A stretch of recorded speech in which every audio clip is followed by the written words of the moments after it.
Hey everyone, welcome to today's video, where we'll be talking about algebra skills and Pascal's triangle. Today we'll be talking about different factoring techniques learned in previous courses, along with Pascal's triangle and binomial expansion. Some of the previous learned factoring techniques you have learned in previous courses include difference of squares, difference of cubes, sum of cubes, other factoring methods, which include common factoring, grouping, simple trinomials, and decomposition, and lastly, factor theorem.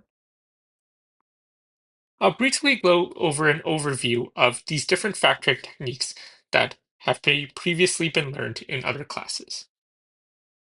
When we look at difference of squares, we understand that difference represents subtraction. And we see here that a squared minus b squared expanded is equal to a plus b, a minus b. When we look at a difference of cubes, we see that it's a cubed minus b cubed is equal to a minus b, a squared plus ab plus b squared. Here we see that a squared plus ab plus b squared is what is called a perfect square trinomial.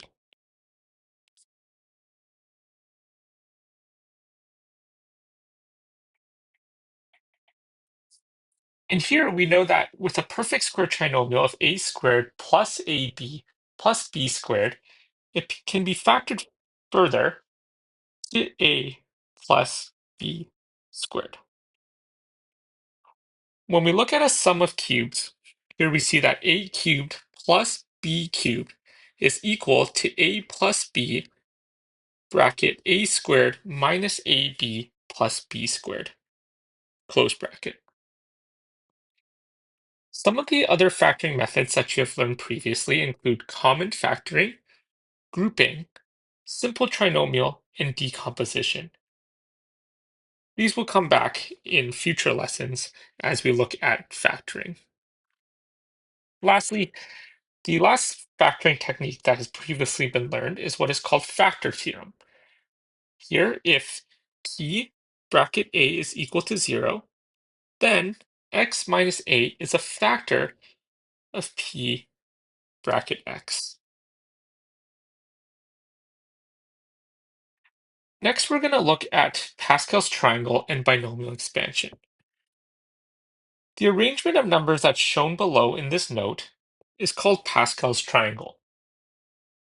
And Pascal's triangle is labeled based on rows. It starts at row 0 and continues down. And here we have 6 rows, but it continues to row 7, row 8, row 9, etc. So here we're going to label on the left-hand side. So the first one is going to be row 0. The second is going to be row 1. The third is going to be row 2.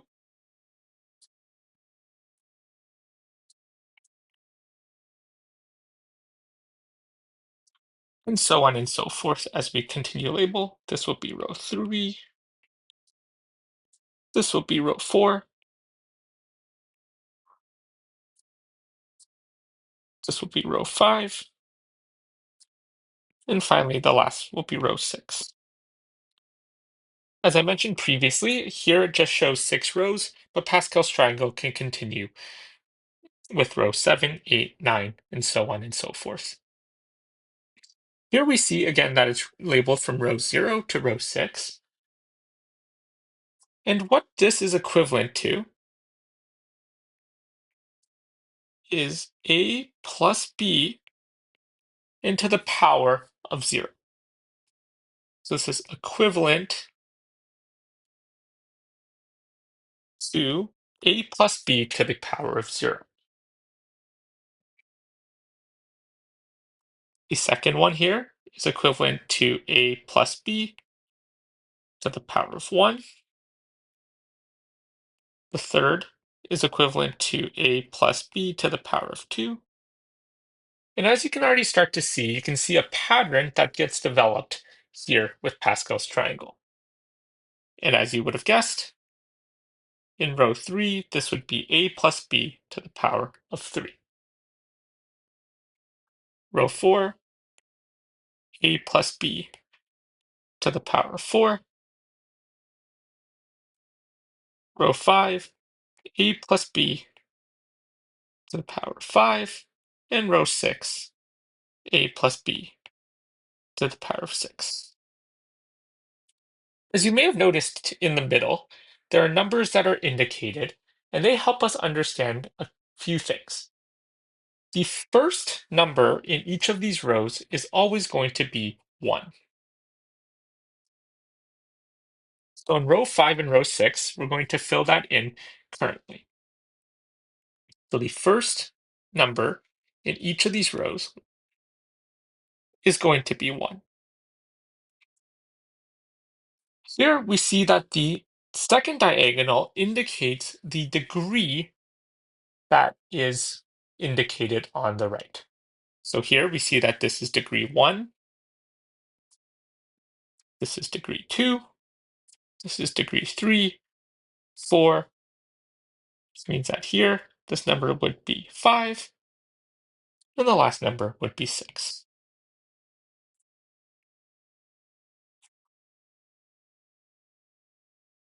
If we highlight that, that helps us indicate the degree that is written on the right.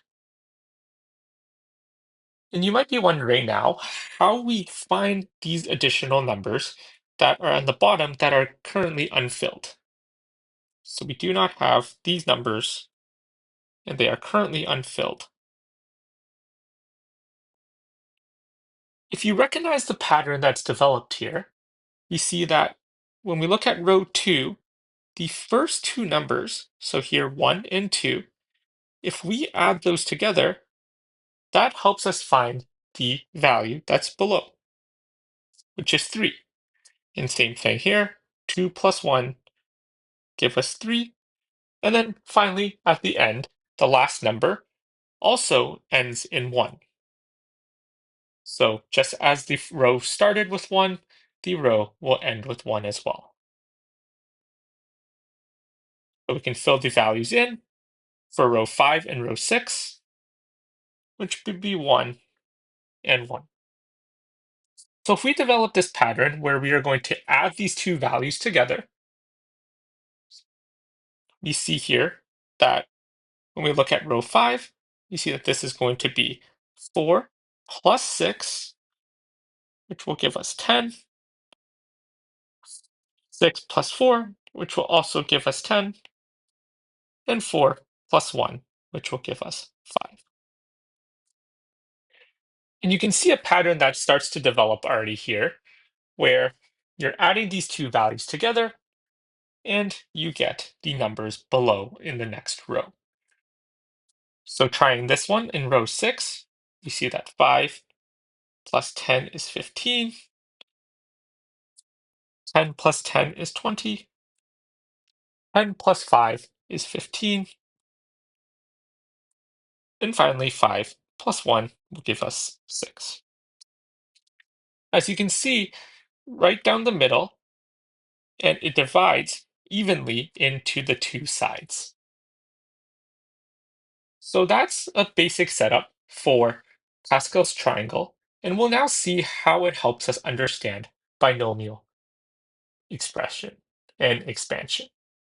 So at the bottom here, it says complete each of the expansions below, and then compare your simplified expression to Pascal's triangle. So here we see that a plus b to the power of 0 is equal to 1. We know anything to the power of 0 is going to give us a value of 1. Here we have a plus b to the power of 1. So if we expand that, we would get 1a plus 1b. And what do we notice about these coefficients that are here? If we look at row 1 in our note that we just looked at, see row 1, the coefficients match the numbers in Pascal's triangle, which are 1 and 1. So let's just write that here. Coefficients match row 1.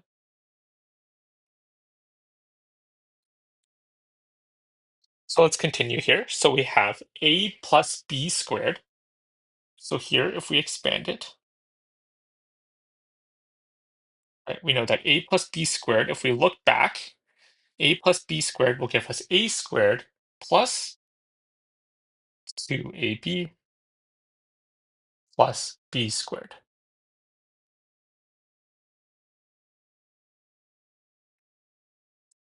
Let's fix that here. So here we have a plus b squared. This gives us, again, a squared plus 2ab plus b squared. And the coefficients are 1 and 1. Again, what we should see is that in row 2, the coefficients should match the expansion. So here we see that it's 1, 2, and 1, and we see that it matches the coefficients in row 2. So we'll write that down. So here coefficients match row 2. Let's continue with this and maybe give this a try. Maybe pause the video and give this a try here. So a plus b to the power of 3.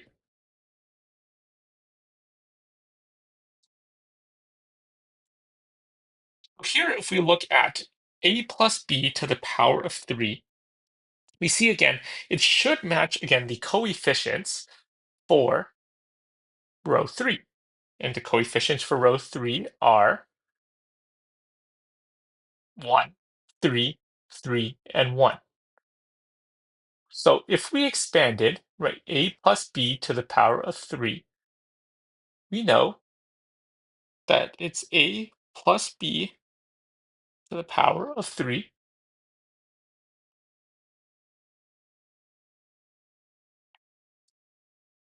And here, if we expand it, this will get us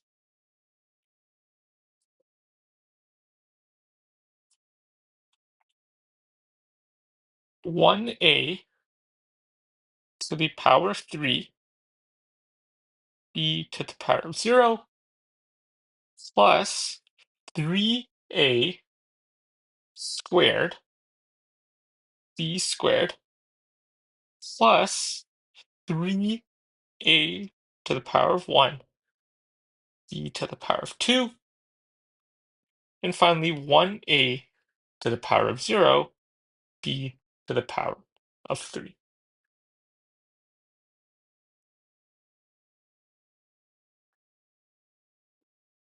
Now here we notice two things. Number one, we notice the coefficients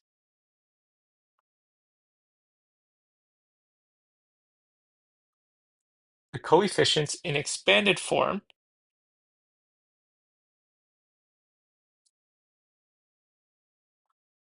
match the row, which is row 3. So the coefficients in expanded row match the row.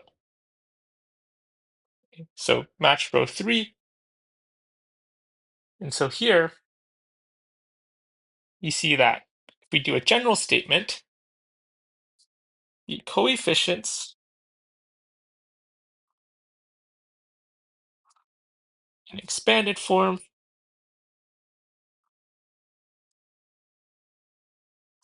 match the number corresponding to the degree of the binomial.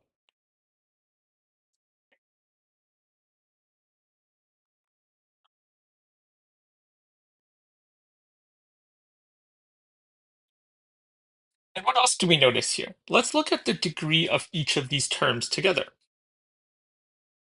If we notice here, we have 3 and 0, and we add that together, that gives us 3. And this should be 1 here. If we add these together, this will be 3. We add these together, this will be 3. And we add these together, they'll be 3. So the degree of each term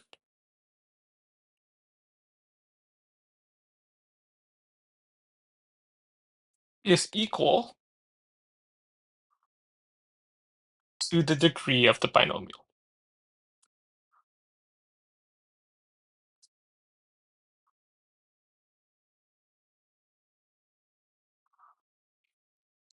So for example, we have a squared b 1.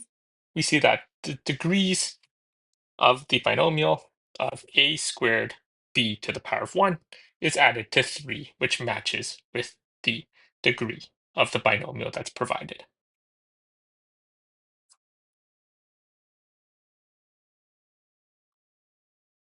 So lastly, let's look at this question here, which is predict a plus b to the power of 4. So if we draw Pascal's triangle for us cells on the right, again, we have 1, 1 and 1, 1, 2 and 1, on row 2, row 3, be 1, 3, 3 and 1, and row 4 will be 1, 4, 6, 4, and 1. Remember, to find those values at the bottom, we're simply adding these two together.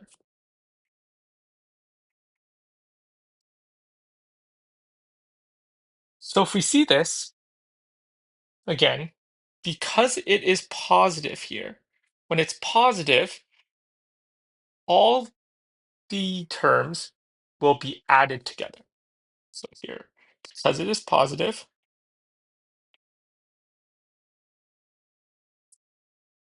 all the terms will be added together.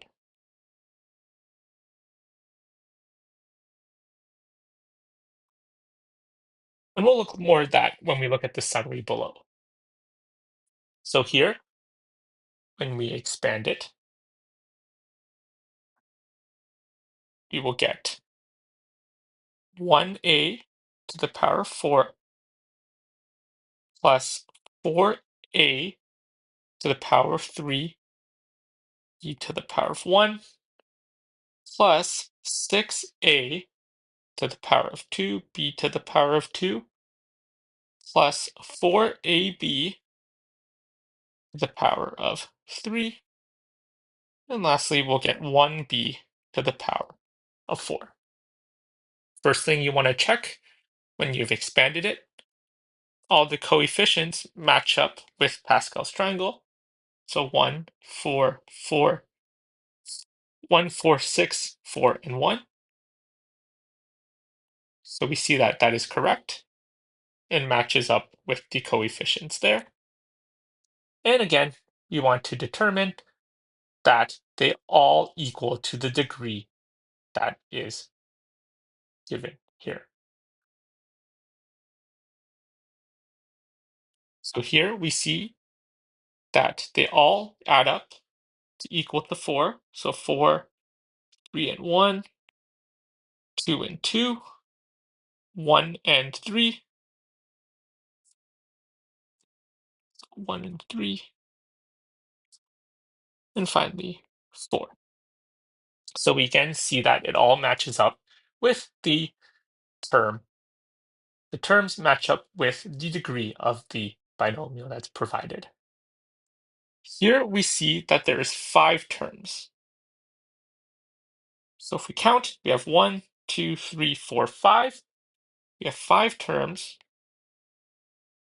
which if you understand here, it sees that it's n plus 1, which is equal to 4 plus 1. So the number, again, or the degree plus 1 will show you how many terms there are. So here, there's 5 terms.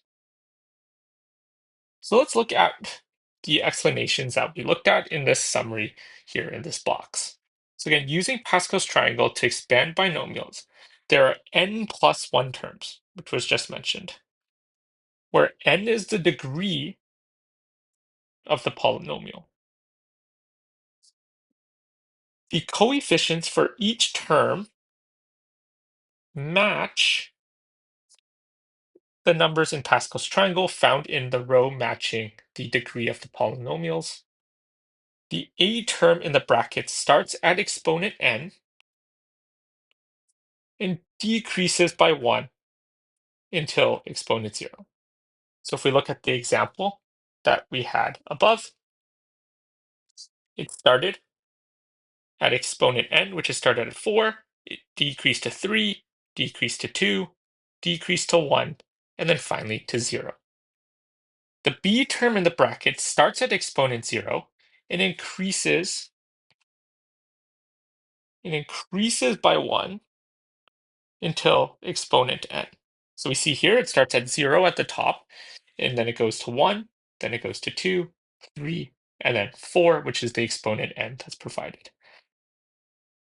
Again, as I mentioned before, if the binomial is a sum, which means that it's adding two together, so in our examples, there were a plus b to the power 4, all terms in expanded form will be positive.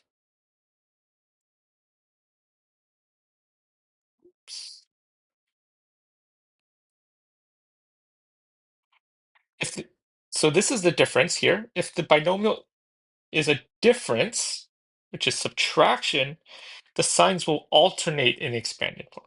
So they're alternating in expanded form.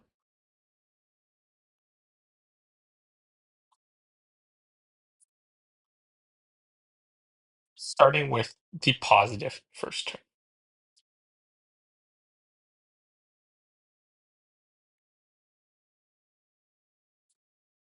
All right, okay, so let's look at this example, which tells us to expand a minus b to the power of 7. The first thing you want to do here is you want to write or draw a Pascal's triangle.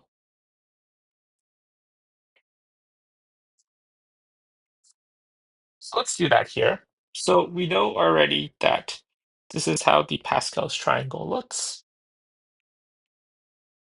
in terms of the first few rows.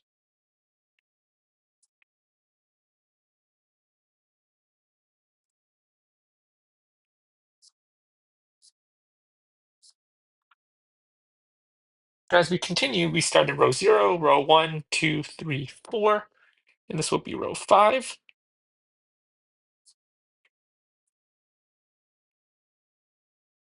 This will be row 6.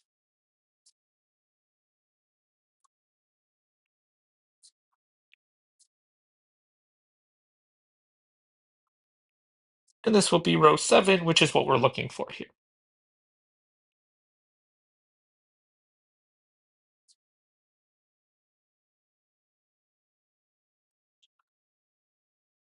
Here we see that the coefficients that we should get, if I highlight this here, are 1, 7, 21, 35, 35, 21, 7, and 1. When we write it out, here we have x minus b to the power of 7.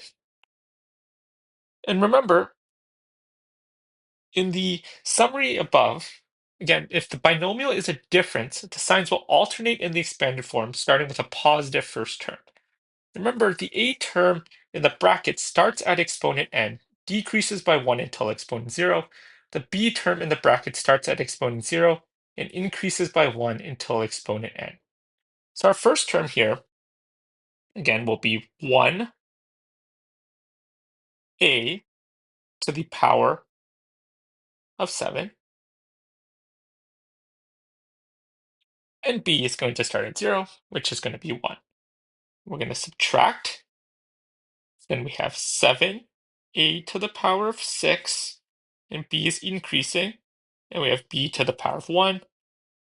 Remember, we alternate signs, and so then we have 21, a to the power of 5, b to the power of 2, and we continue on, again indicating the coefficients that are listed in Pascal's triangle, minus 35, a to the power of 4, b to the power of 3, plus 35, a to the power of 3, b to the power of 4, 20 subtract by 21, a to the power of 2, b to the power of 5, plus 7, a to the power of 1, b to the power of 6, and then finally the last term here, subtracted by 1, b to the power of 7. And so here we see again that it started with a to the power of 7, or a to the power of n, and ended with b to the power of n. Let's look at this last example here that says expand 2x plus 5 to the power of 6 and simplify fully. So if we take Pascal's triangle that we had above, which is 1, which is to the power of 6, so we look at row 6. So again, we have here row 0, 1, 2, 3, 4, 5, and 6. So if we rewrite row 6 here, 1, 6, 15, 20, 15, 6, and 1, that would be, again, row 6, which corresponds with the exponent that's listed in this binomial. So if we rewrite this out, again, a to the power of the exponent to start. So let's just write 2x plus 5 power of 6. That is equal to 1, 2x, which is the a value, to the power of 6, plus, and so again, this is a sum, which means that all of the terms will be added together, plus 6, 2x to the power of 5, 5 to the power of 1, plus 15, 2x to the power of 4, 5 to the power of 2, plus 20, 2x to the power of 3, 5 to the power of 3, and we continue on below here, plus 15, 2x to the power of 4, all right, 2x to the power of 2, and 5 to the power of 4, plus 6, 2x to the power of 1, and 5 to the power of 5. And lastly here, plus 5 to the power of 6. With the 1 as the coefficient, and then 5 to the power of 6.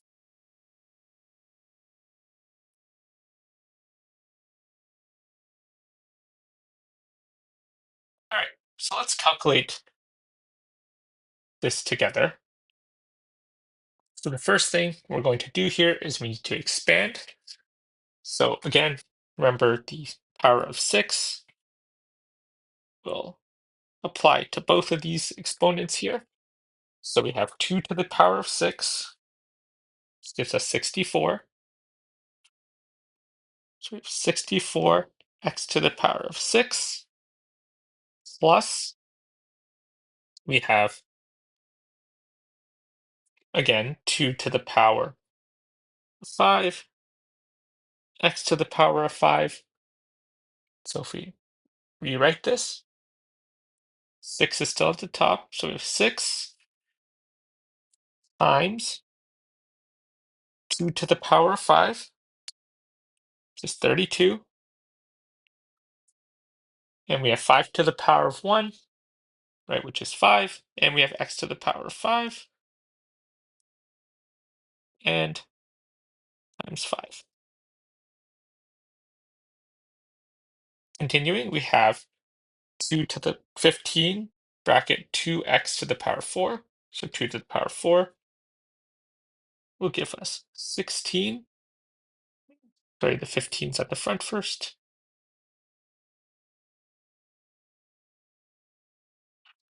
X to the power of 4 and 5 to the power of 2, which will give us 25. So afterwards, we're going to have to simplify, multiplying all those together.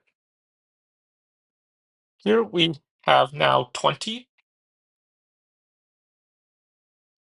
times 2x to the power 3. So 2 to the power 3, which gives us 8. And x to the power 3 and 5 to the power of 3, which gives us 125. Continuing on, at the bottom, we have 15, 2x to the power of 2. 2 to the power of 2 will give us 4, x to the power of 2. And then 5 to the power of 4 will give us 625. Here we have 6. We have 6, 2x to the power of 1. So 6 at the front still. 2 to the power of 1 will give us 2. And x to the power of 1 will just give us x. And 5 to the power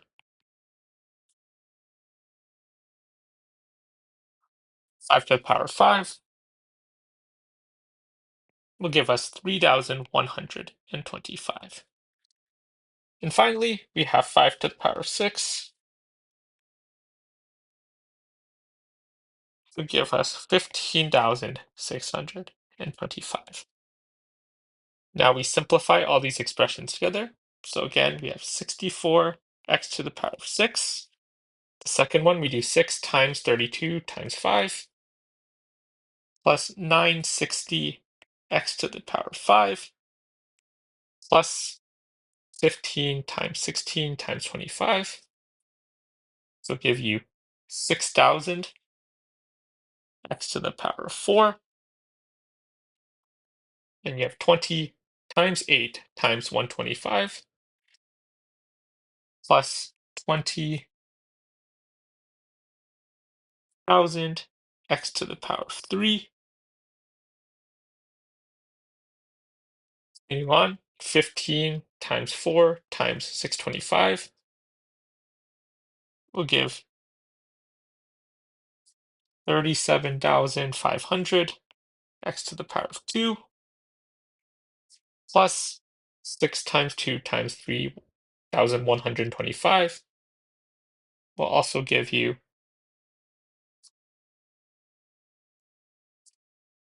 37,500 to x. And then finally, 15,625. And finally, this final expression is expanded and simplified for 2x plus 5 to the power of 6.